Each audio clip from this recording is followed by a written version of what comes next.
और इधर रूस और यूक्रेन में तबाही का दौर जारी है।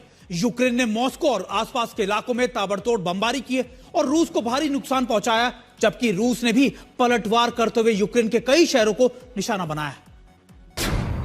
यूक्रेन का मॉस्को पर भीषण हमला, मॉस्को को बंद करना पड़ा अपना एयर स्पेस। रूस का पलटवार, यूक्रेन ने मचाई तबाही।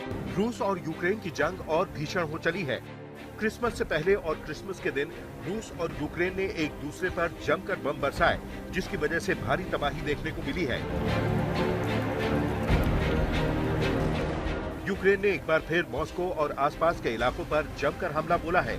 उसने 141 ड्रोन से हमला किया, जिनमें ज्यादातर कामिकाजे ड्रोन शामिल थे। इनमें से 36 ड्रोन अटैक तो सीधे सीधे मॉस्को को निशाना बनाकर उड़ाए गए थे। रूसी सेना ने कई हमलों को नाकाम कर दिया, लेकिन फिर भी कई अहम ठिकानों को वो बचा नहीं सकी।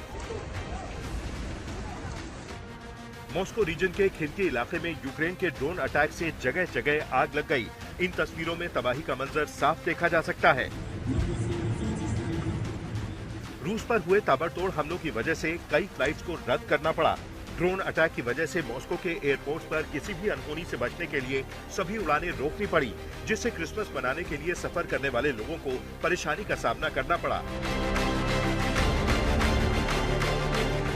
यूक्रेन का हमला मॉस्को तक ही सीमित नहीं रहा। उसने नोवोशाख्तिंस्क तेल रिफाइनरी पर भी British storm shadow cruise missile दाग दी। इस हमले से रिफाइनरी में आग लग गई और धुएं का गुबार आसमान छूने लगा। रूस के क्रास्नोदार इलाके में भी यूक्रेन के ड्रोन अटैक से 2 जगह तेल डिपो में आग लग गई। ये रूस के बड़े तेल डिपो में शुमार है। यूक्रेन ने दावा किया कि उसके हमलों से करीब 2000 वर्ग मीटर के इस इलाके तक आग फैल गई और रूस को भारी नुकसान झेलना पड़ा है। चुप रूस भी नहीं रहा। यूक्रेन के हमलों का जवाब देते हुए उसने ब्लैक सी से कैलिबर क्रूज मिसाइल के जरिए यूक्रेन के कई शहरों पर हमला कर दिया। एक तरफ रूस और यूक्रेन की तरफ से बमों की बरसात हो रही है।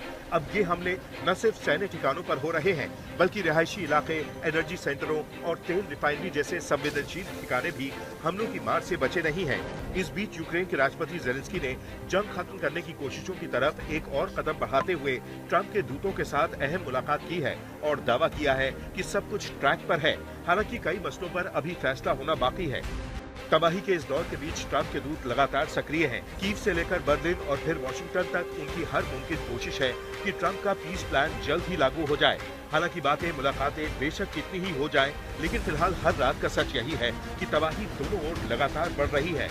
मिसाइलों की मार से आसमान गूंज रहा है और बमों की बरसात से हर रात करोड़ों की संपत्ति स्वाहा हो रही है। आज तक ब्यूरो।